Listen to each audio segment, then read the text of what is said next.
গেরুয়া শিবিরের কর্মী সমর্থকরা আপাতত দুটো প্রশ্নের উত্তর খুঁজতে মরিয়া। এক, জেপি নাড্ডার উত্তরসূরি হিসেবে সর্বভারতীয় সভাপতি কে হচ্ছেন, এবং তার থেকেও যেটা বেশি উত্তেজনা সেটা হচ্ছে এই বঙ্গ বিজেপির রাজ্য সভাপতি কে হচ্ছেন। এই দুই পদে যেই আসুন না কেন তাদের জন্য আজকে কিন্তু একটা দারুণ সুখবর চলে এলো। শাহী বাসভবনে বৈঠকে ইঙ্গিত স্পষ্ট, বঙ্গ বিজেপির দায়িত্ব থাকছে শাহের হাতেই, রাজ্যে আসতে পারেন মার্চের শেষে।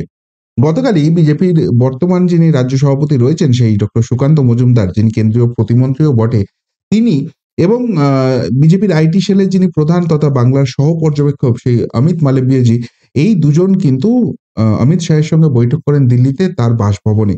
এবং সেখান থেকে যে বিভিন্ন রকম ঘটনা উঠে আসছে সেখানকার মধ্যে সবথেকে গুরুত্বপূর্ণ, বাংলাটা নিজের হাতেই রাখতে চাইছেন অমিত শাহজি। দেখুন, অমিত শাহজি যদি নিজের হাতে বাংলা রাখেন এবং বাংলার প্রতিটি খুঁটিনাটি বিষয় তিনিই নজরে রাখেন, তাহলে কিন্তু এই রাজ্যের শাসক দল তথা তৃণমূল কংগ্রেস সুপ্রিমো মমতা বন্দ্যোপাধ্যায়ের কপালে নির্ঘাতভাবে দুশ্চিন্তা নাচছে। এই কথা সকলে হলফ করে এখনই বলে দিচ্ছেন। কেন? কেননা অমিত শাহের সঙ্গে যারা যারা পাঙ্গা নিয়েছেন, সরাসরি ব্যক্তিগত আক্রমণে গেছেন, তাদের হাল খুব একটা ভালো হয়নি। এবং তার সর্বশেষ উদাহরণ হচ্ছে দিল্লির মুখ্যমন্ত্রী অরবিন্দ কেজরিওয়াল। দিল্লিতে কে মুখ্যমন্ত্রী, মুখ নরেন্দ্র মোদী কি বলেছেন সবকিছু ছাপিয়ে দিল্লি বিধানসভা নির্বাচনের ট্যাগলাইনটা হয়ে গিয়েছিল সর্বভারতীয় মিডিয়ার কাছে যে লড়াইটা অমিত শাহজি বনাম অরবিন্দ কেজরিওয়াল। এবং সেখানে অমিত শাহের চাণক্য নীতির সামনে গো হারা হারতে হয়েছে। ছিটকে গেছেন রাজনীতিক ময়দান থেকেই অরবিন্দ কেজরিওয়াল। বাংলাতেও কি এমন কিছুটাই হবে? দেখুন, ইতিমধ্যেই বেশ কিছু ইঙ্গিত আসছে, সেই ইঙ্গিতগুলো ১, ২, ৩, ৪ করে আপনাদের সামনে নিয়ে আসবো। কিন্তু যারা বিজেপির রাজনীতিটা খুব কাছ থেকে দেখেছেন তারা জানেন যে নরেন্দ্র মোদীকে প্রধানমন্ত্রী করার জন্য এই অমিত শাহের কি ভূমিকা ছিল, এবং তারপর বিজেপির সাংগঠনিক দিকটা পুরোটাই তিনি হ্যান্ডেল করতেন। কিন্তু এরপর ২০১৯ সালে তাকে কেন্দ্রীয় মন্ত্রিসভায় নিয়ে আসা হয়, স্বরাষ্ট্রমন্ত্রী করা হয়, গুরুদায়িত্ব বেড়ে যায়। ফলে খুব স্বাভাবিকভাবেই এক ব্যক্তি এক পদ, এই নীতিতে বিজেপি বিশ্বাসী যেহেতু, তাকে কিন্তু সর্বভারতীয় সভাপতি পদ থেকে পদত্যাগ করতে হয় এবং জেপি নাড্ডাকে তার উত্তরসূরি হিসেবেই সেখানে নিয়ে আসা হয়। কিন্তু সকলেই জানেন যে জেপি নাড্ডাজি কোনো বড় সিদ্ধান্ত নেওয়ার আগে অবভিয়াসলি অমিত শাহজির সঙ্গে কনসাল্ট করে নেন। এবং সবথেকে বড় কথা, যে কোনো রাজ্য যেটা রাজনৈতিকভাবে বিজেপির কাছে অত্যন্ত গুরুত্বপূর্ণ, সেখানে সরাসরি অমিত শাহজি নজরে রাখেন। আর সেইখানেই এই সুকান্ত মজুমদার এবং অমিত মালব্যজির সঙ্গে তার গতকালের বৈঠক সেটা কিন্তু খুব গুরুত্বপূর্ণ হয়েছে। সেখানে বাংলার বর্তমান অবস্থা কি রয়েছে, সাংগঠনিক অবস্থা কি রয়েছে, এই যে কিছুদিন আগে অ্যাক্টিভ সদস্য করার যে অভিযান হয়েছিল সেইখান নিয়ে কি অবস্থা রয়েছে, আইন শৃঙ্খলা পরিস্থিতি কি রয়েছে, সেই সমস্ত খুঁটিনাটি আলোচনা হয়েছে। এর পাশাপাশি ২৬ এর নির্বাচন সেটা নিয়েও নাকি আলোচনা হয়েছে এবং সেই আলোচনাতেই উঠে এসছে যে এই মার্চ মাসের শেষের দিকেই কিন্তু বঙ্গ সফরে আসতে পারেন। আপনাদের মনে থাকবে দিল্লি বিধানসভা নির্বাচনের প্রচারে গিয়েছিলেন শুভেন্দু অধিকারী এবং সেখানে অমিত শাহজির সঙ্গে তার দীর্ঘক্ষণ বৈঠক হয়। সেই বৈঠকেও নাকি এই বঙ্গের সভাপতি কে হবেন, বঙ্গের স্ট্র্যাটেজি কি হবে, এই সমস্ত কিছু নিয়ে আলোচনা হয়েছিল। এবং সেখানে অমিত শাহজি বলেছিলেন তিনি দিল্লি নির্বাচন নিয়ে আপাতত ব্যস্ত রয়েছেন। দিল্লির মুখ্যমন্ত্রী সিলেকশন হয়ে গেলেই তিনি বাংলা নিয়ে নজর দেবেন এবং সেই বাংলা কিন্তু ফুল ফোকাসে আছে। যেকোনো দিন যেকোনো মুহূর্তে বাংলার পরবর্তী সভাপতি কিন্তু ঘোষণা করা হয়ে যেতে পারে। কিন্তু এর মাঝখানেই যেটা গুরুত্বপূর্ণ সেটা হচ্ছে যে ২৬ যে পাখির চোখ করে নিয়েছেন অমিত শাহজি এবং বাংলাতে যে তিনি ১ ইঞ্চিও জমি ছাড়বেন না, সেটা কিন্তু তিনি ক্রমশ প্রমাণ করছেন। ইতিমধ্যেই ২৯৪ আসনের সমীক্ষায় রাজ্যে বিজেপির কেন্দ্রীয় টিম, বিজেপির বিভিন্ন রাজ্যের যারা অ্যাক্টিভ মেম্বার রয়েছেন এবং যারা অন্যান্য রাজ্যে সার্ভে করেছেন, সার্ভে করার এক্সপেরিয়েন্স আছে, সেরকম একটা বড় টিমকে কিন্তু বাংলায় পাঠানো হয়েছিল। এবং তার পাশাপাশি বিভিন্ন বেসরকারি সংস্থা তাদেরকেও কিন্তু বাংলার ২৯৪ টা বিধানসভা কেন্দ্রেরই সমীক্ষা করতে বলা হয়েছে। সেখানে বর্তমান অবস্থা কি রয়েছে, সেখানে সাংগঠনিক অবস্থা কি রয়েছে, বিরোধীরা কি কাজ করছে, সমস্ত কিছু খুঁটিনাটি করছেন। এবং এর মাঝখানেই যেটা অত্যন্ত গুরুত্বপূর্ণ, যেটা অমিত শাহজিকে কার্যত পার্সোনালি নিয়ে নিয়েছেন তিনি, সেটা হচ্ছে যে মেটিয়া বুরুজে যখন এই টিমটি সমীক্ষা করতে গিয়েছিল তখন কিন্তু তাদেরকে পুলিশ দিয়ে হেনস্থা করার অভিযোগ করা হয়। পরবর্তীকালে অবভিয়াসলি তাদেরকে ছেড়ে দিতে হয় এবং এর ডিটেইল রিপোর্ট কিন্তু অমিত শাহজির কাছে চলে গেছেন। অর্থাৎ বাংলায় রাজনৈতিক কাজ করতে গেলে ঠিক কি, কি হতে পারে তার একটা আবছা ইঙ্গিত কিন্তু তিনি ইতিমধ্যেই পেয়ে গেছেন। যদিও বাংলা নিয়ে নতুন করে তাকে বোঝাবার কিছু নেই।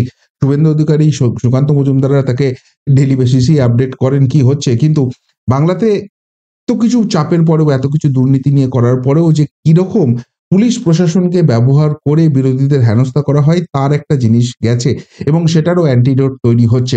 অর্থাৎ বাংলায় ২৯৪ আসনে কে প্রার্থী হচ্ছেন, সেখানকার সাংগঠনিক শক্তি কি হবে, সাংগঠনিক রদবদল কি হবে, ওই দলাদলি চলবে না। পুরো জিনিসটাই কিন্তু মনিটর করছেন অমিত শাহ এবং তার টিম। এবং এটা যদি হয়, এটা অবভিয়াসলি বাংলার গেরুয়া শিবিরের সমর্থকদের জন্য কিন্তু একটা ভালো খবর। এবং তার পাশাপাশি যেটা আরেকটা ভালো খবর সেটা হচ্ছে আরএসএস। আপনারা জানেন মোহন ভাগবতজি তিনি টানা ১২ দিন বাংলায় পড়েছিলেন এবং সাংগঠনিক বৈঠক করে গেছেন। এবং শুধুমাত্র বাংলা নয়, বাংলার পর তিনি আসাম গেছেন, আসামের পর অরুণাচল প্রদেশ গেছেন, বিহার গেছেন এবং এরপর একটা গুরুত্বপূর্ণ বৈঠক তিনি করতে চলেছেন। সংঘ প্রতি বছরই এই বৈঠকটা করে, প্রত্যেক ৩ বছর অন্তর এটা নাগপুরে হয় এবং অন্যান্য মানে মাঝের যে ২ টো বছর আছে সেটা অন্যান্য জায়গায় হয়। এবছর ব্যাঙ্গালোরে হচ্ছে এবং সেই বৈঠকটায় সংঘ এবং সংঘের মনোভাবাপন্ন যেসব সংগঠনগুলি রয়েছে, শাখা সংগঠনগুলি রয়েছে, তাদের সব শীর্ষ নেতৃত্ব এখানে আসবেন এবং সেই বৈঠকে আগামী ১ বছরের রূপরেখা কি হবে সেটা ঠিক করা হয়। এবং এই ১ বছরটা খুব ইন্টারেস্টিং একটা টাইম ফ্রেম। অ্যাকচুয়ালি সংঘের যে ক্যালেন্ডার ইয়ার সেটা শুরু হয় বিজয়া দশমী থেকে। বিজয়া দশমীতে মোহন ভাগবতজি নাগপুরে যে ভাষণ দেন সেখান থেকে পরের ১ বছর কি কাজ হবে সেইটার উপর সবটাই ডিপেন্ড করে। এবার টাইমিংটা দেখুন, এবছরের বিজয়া দশমী অক্টোবরে হচ্ছে, অক্টোবর ২০২৫ থেকে অক্টোবর ২০২৬ এই টাইম ফ্রেমে সংঘের কি কাজ হবে, সংঘ কোথায় থাকবে, কিভাবে ময়দানে থাকবে তার সমস্ত খুঁটিনাটি কিন্তু সেই বৈঠকে ঠিক হবে। আর এখানে অত্যন্ত গুরুত্বপূর্ণ ২ টো নির্বাচন, সেই ২ টো নির্বাচন ক্ষেত্র কিন্তু নিজে এখানে গেছেন মোহন ভাগবতজি। একটা হচ্ছে বিহার, যেটা এবছরই নির্বাচন আছে এবং একটা হচ্ছে বাংলা। বাংলার পাশাপাশি আসাম। আসাম যদিও বিজেপি শাসিত রাজ্য কিন্তু সেখানে সংখ্যালঘুদের যেভাবে বাড়বাড়ন্ত হয়েছে এবং বাংলাদেশে অনুপ্রবেশ নিয়ে খোদ হিমন্ত বিশ্ব শর্মা কথা বলেছেন। ফলে আসামেও কিছুটা হলেও ফোকাস থাকবে কিন্তু মূল ফোকাস যে বিহার এবং বাংলা এবং সেই নিয়ে যে স্ট্র্যাটেজি ঠিক হতে চলেছে সেই জায়গাটা কিন্তু এই বৈঠক থেকেই কার্যত পরিষ্কার হতে চলেছে এবং সেখানে সংঘের কিভাবে কি এগোনো হবে না হবে, সর্বভারতীয় স্তর থেকে কিভাবে বাংলার জন্য ঝাঁপানো হবে সেই রূপরেখা কিন্তু তৈরি হতে পারে। ফলে এই জায়গাটাও অত্যন্ত গুরুত্বপূর্ণ হতে চলেছে গেরুয়া শিবিরের কর্মী সমর্থকদের জন্য। অন্যদিকে যেটা আমি বলছিলাম যে অমিত শাহজি দায়িত্ব নেওয়ার পর যে ফুল অ্যান্ড অ্যাটাক হবে এবং সেই জায়গা থেকে বিভিন্ন ইঙ্গিত আসছে, তার মধ্যে রিসেন্ট যে ডেভেলপমেন্টটা সেটা মারাত্মক। সেটা হচ্ছে যে এটা একজন বা একযুগ এই জায়গাটায় হবে না। সবাই মিলে একসাথে আসতে হবে, এসে লড়াইটা করতে হবে। গেরুয়া শিবিরের মধ্যে একটা বড়সড় ঐক্যের জায়গা তৈরি করতে হবে, তবেই কিন্তু বাংলাতে পদ্ম ফোটানো সম্ভব। আর সেই জায়গাতে সাংগঠনিক শক্তি পিছিয়ে আছি এইসব ভাবলে চলবে না। ব্যাকআপ পেয়ে যাবে।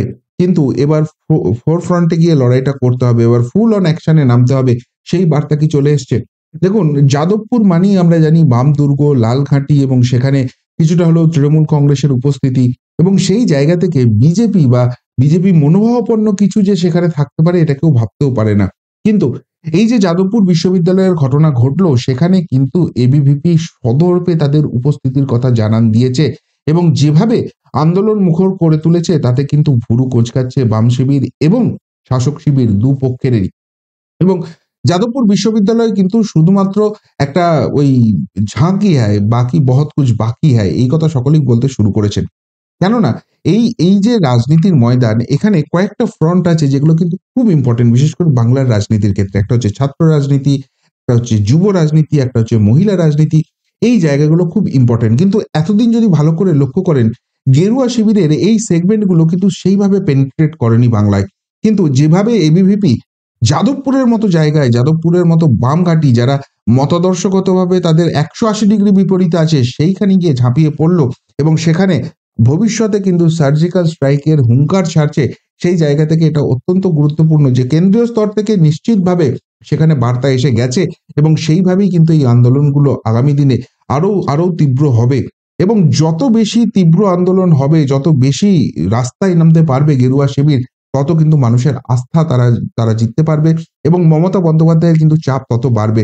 সুতরাং সেই জায়গাটাও যে শাহী ছোঁয়া রয়েছে এই জায়গাটা স্পষ্ট হয়ে যাচ্ছে। শুধুমাত্র তাই নয়, এটা নিয়ে আমি আলাদা প্রতিবেদন করেছি, চাইলে দেখে নিতে পারেন। কিন্তু মমতা বন্দ্যোপাধ্যায় অবভিয়াসলি শাসক দল, তার প্রধান মুখ, সুতরাং তিনি যে প্রাইম টার্গেট হবেন সেটা কিন্তু শুভেন্দু অধিকারী ছত্রে ছত্রে বুঝিয়ে দিচ্ছেন। একদম ভবানীপুরে ঘাঁটি গাড়তে চলেছেন এবং সেইখানে যে পরিমাণ প্রেসার ক্রিয়েট করছেন এবছর কিন্তু 2026-এর নির্বাচনে ভবানীপুরকে খুব হালকা চালে তৃণমূল আর নিতে পারছে না। যে কারণে কর্মী সভার বৈঠক সেরেই মমতা বন্দ্যোপাধ্যায় ছুটেছেন নিজের কেন্দ্রে, নিজের ৮ কাউন্সিলরকে ডেকে নিয়ে এসছেন, সেখানে বৈঠক করছেন। কিভাবে কোথায় কি পেন্ডিং কাজ আছে সেগুলো কমপ্লিট করতে হবে। ফিরহাদ হাকিমকে নামিয়ে দিয়েছেন যে বাড়ি, বাড়ি গিয়ে সার্ভে করো, ভুতুড়ে ভোটার। এই সমস্ত কিছু নিয়ে যে ভবানীপুরে চাপ বাড়বে, এখনো বিজেপি কিন্তু সেখানে খেলাটাই শুরু করেনি। শুভেন্দু অধিকারী বলছেন যে ৭৩ নম্বর ওয়ার্ড, যেটা মমতা বন্দ্যোপাধ্যায়ের খাস তালুক, যেখানে তিনি ভোট দেন, যেখানে অভিষেক বন্দ্যোপাধ্যায় ভোট দেন, সেখানে বিজেপির পার্টি অফিস করবেন এবং সেখানে পড়ে থাকবেন, এবং বলছেন যে ভবানীপুর তো নন্দীগ্রামের থেকেও জেতা সহজ। এই যে জায়গাটা তৈরি হচ্ছে, এই যে প্রেসার ক্রিয়েট হচ্ছে, সেটা কিন্তু পুরোপুরি মনস্তাত্ত্বিক গেমে যাচ্ছে, এবং সেটা অমিত শাহের ইঙ্গিত ছাড়া হচ্ছে এমনটা ভাবার কোনো কারণ নেই। ফলে অমিত শাহজি যে বাংলা নিয়ে যথেষ্ট ভাবনা চিন্তা করছেন, যারা ভাবছেন যে ওই তো মোদি শাহ ঘুমিয়ে থাকে, বাংলায় এত কিছু হয়ে যায়, তারা কিছু করেন না। দেখুন, এদেরকে সর্বভারতীয় রাজনীতি করতে হয়। অবভিয়াসলি আমাদের উপর ঘটছে, আমরা অধৈর্য হয়ে পড়ছি, আমরা চাই আজ এই মুহূর্ত হলে কালকে যেন না হয়। কিন্তু রাজনীতির প্রত্যেকটারই একটা সময় আছে, এবং সেটা যে বাংলার জন্য অ্যাপ্লিকেবল হবে। অমিত শাহ যে ১ ইঞ্চিও জমি ছাড়বেন না, সেই ইঙ্গিত কিন্তু প্রতি ছত্রে তিনি দিয়ে যাচ্ছেন, এবং যত সময় এগোবে এই প্রেসার ট্যাকটিক্স, এই প্রেসার পলিটিক্স চূড়ান্ত দিকে যাবে। এপ্রিল থেকেই মোটামুটি এটা শুরু হয়ে যাবে। কিন্তু এর মাঝখানে অমিত শাহের একটা মাথা ব্যথা রয়েছে, বিহার নির্বাচন। বিহার নির্বাচন হয়ে গেলে বাংলা তো অল আউট অ্যাটাকে যাবে। এই ছবিটা কিন্তু ক্রমশ স্পষ্ট হয়ে যাচ্ছে। ফলে গেরুয়া শিবিরের মধ্যে যে প্রশ্নটা রয়েছে যে বঙ্গ বিজেপির সভাপতি কে হবেন, সর্বভারতীয় সভাপতি কে হবেন, তার থেকেও গুরুত্বপূর্ণ আপডেট হলো যে অমিত শাহজি ২০২৬-এর নির্বাচন অবধি অন্তত বাংলার দায়িত্বটা নিজের কাছেই রাখছেন, এবং বাংলার প্রতিটি খুঁটিনাটি বিষয়, সাংগঠনিক দিক থেকে স্ট্র্যাটেজি মেকিং, প্রার্থী কে হবেন, কিভাবে অ্যাটাকিং মোডে যাওয়া হবে, সমস্ত কিছু তিনি কিন্তু নিজের হাতে রাখছেন। তিনি নিজের হাতে রাখলে যে অসাধ্য সাধন ঘটা সম্ভব, সেটা দিল্লিতে প্রায় ৩ দশক বাদে ক্ষমতা দখল করে বিজেপি বুঝিয়ে দিয়েছে। বাংলাও কি একই পথের পথিক হবে? সেটা সময় বলবে। তবে যেভাবে নিউজটা এলো এবং যেভাবে ছবিটা আস্তে, আস্তে পাল্টাচ্ছে বাংলায়, তাতে কিন্তু আশা বাড়ছেই। আপনাদের কি মনে হয়? উত্তরটা অবশ্যই কমেন্ট বক্সে কমেন্ট করে জানাবেন। এখনকার মতো এখানেই শেষ করলাম। ফেরত আসছি নতুন প্রতিবেদন নিয়ে খুব তাড়াতাড়ি। ভালো থাকবেন, সাথে থাকবেন, পাশে থাকবেন। নমস্কার।